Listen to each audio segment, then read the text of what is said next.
Hi friends, this is Chetna from LIMS. Today we are going to learn about carbohydrate metabolism. So let's start with the introduction of carbohydrate metabolism where the glucose plays an essential role. So let's start with the glucose. This glucose is in the central position in carbohydrate metabolism. Glucose rich in potential energy, good fuel and stored as a high molecular weight polymer such as starch or glycogen. When energy demands increase, glucose can be released from these intracellular storage polymers and used to produce ATP, either aerobically or anaerobically. A remarkably versatile precursor capable of supplying a huge array of metabolic intermediates for various types of biosynthetic reactions. This is the glucose where its utilization is being taking place through various ways. Glucose in the form of glycogen, starch and sucrose stored in the cell. Glucose oxidation via glycolysis convert into pyruvate. Glucose oxidation via pentose phosphate pathway converting into ribose 5-phosphate and glucose synthesis of structural polymers in extracellular matrix and cell wall polysaccharides. Photosynthetic organisms make glucose by first reducing atmospheric CO2 to trioses and then converting the trioses to glucose. Non-photosynthetic cells make glucose from simpler 3 and 4 carbon precursors by the process of gluconeogenesis. Gluconeogenesis means reversing glycolysis in the pathway that uses many of the glycolytic enzymes. In this topic, we describe the individual reactions of glycolysis only. So let's start with the glycolysis, which is also known as Embeden-Meyerhof pathway.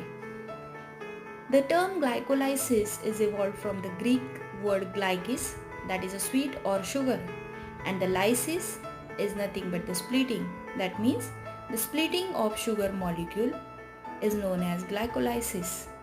A molecule of glucose is degraded in a series of enzyme catalyzed reaction to yield two molecules of the 3 carbon compound pyruvate is known as glycolysis. During the sequential reactions of glycolysis, some of the free energy released from glucose is conserved in the form of ATP and NADH. So, let's learn about glycolysis. Here in this pathway, glucose is getting converted into glucose 6-phosphate, where one molecule of ATP is used and converted into ADP in the presence of hexokinase enzyme. This glucose 6-phosphate is converting into fructose 6-phosphate in presence of phosphoglucoisomerase. This is reversible step. Again this fructose 6-phosphate converting into fructose 1,6-bisphosphate. Here again second molecule of ATP is used and converted into ADP in the presence of phosphofructokinase. This is irreversible step. Again this fructose 6-phosphate into the fructose 1,6-bisphosphate and getting converted into two parts or cleavage into two parts, that is dihydroxyacetone phosphate and glyceraldehyde 3-phosphate. This glyceraldehyde 3-phosphate is into 1,3-bisphosphoglycerate where the NADH molecule is being formed in the presence of glyceraldehyde 3-phosphate dehydrogenase. This 1,3-bisphosphoglycerate is converted into 3-phosphoglycerate, which is a reversible step. Here ADP is getting converted into ATP. That means first ATP of glycolysis is formed in the presence of phosphoglycerate kinase. This 3-phosphoglycerate is converted into 2-phosphoglycerate in the presence of phosphoglyceromutase. 2-phosphoglycerate into phosphoenol pyruvate and this phosphoenol pyruvate into the pyruvate molecules where again ATP molecule is formed, which is the second molecule of glycolysis cycle in presence of pyruvate kinase. Now let's learn about the catabolic fates of pyruvate formed in glycolysis.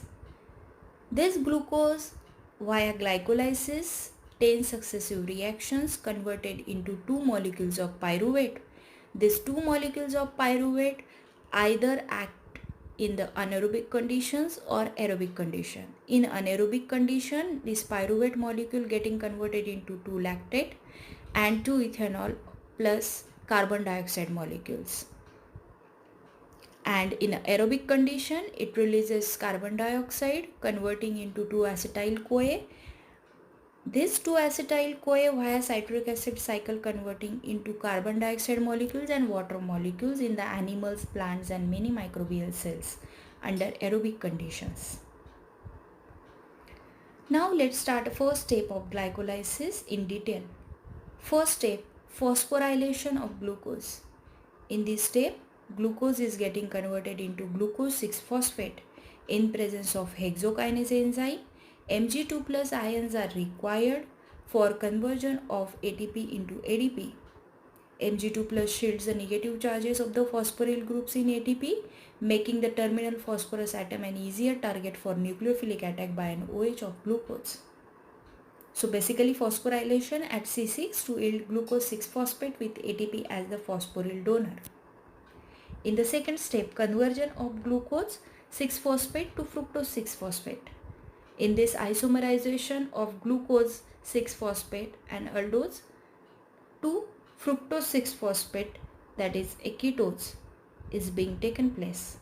This is reversible step. Here also Mg2 plus ions are required for conversion of glucose 6-phosphate to fructose 6-phosphate. In the third step of glycolysis, phosphorylation of fructose 6-phosphate to fructose 1,6-bisphosphate. Here PFK1, that is a phosphofructokinase 1, catalyzes the transfer of a phosphoryl group from ATP to fructose 6-phosphate to yield fructose 1,6-bisphosphate. Bis matlab 2, that means fructose 1,6-bisphosphate.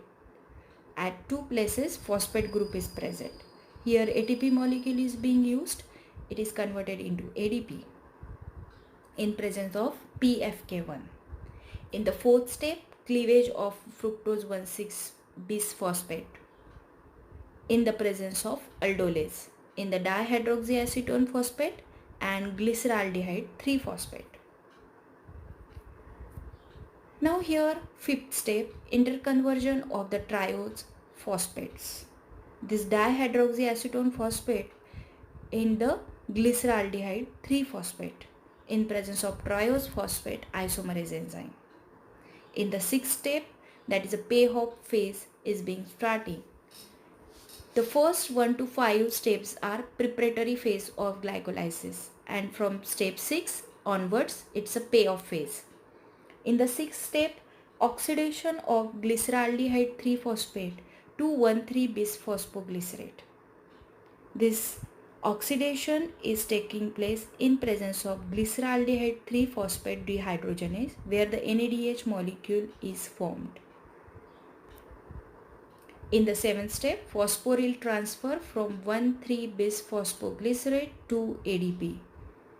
And after transfer of phosphoryl group to the ADP, this ADP is getting converted into ATP, that is the first ATP molecule of the glycolysis cycle in presence of phosphoglycerate kinase. In the eighth step, conversion of 3-phosphoglycerate to 2-phosphoglycerate in presence of phosphoglycerate mutase. In the ninth step, dehydration of 2-phosphoglycerate to phosphoenol pyruvate. In presence of enolase enzyme, water molecule is evolved. In the 10th and last step of glycolysis, the transfer of the phosphoryl group from phosphoenol pyruvate to ADP. Here again, second molecule of ATP is being formed in presence of pyruvate kinase. This is all about the glycolysis 10 successive steps. In this way, glucose is getting converted into 2 molecules of pyruvate inside the cell. Thank you for watching the video. Please like, share, and if you would like to see about more learning topics from LIMS, please subscribe to the channel. Also, please don't forget to press bell icon.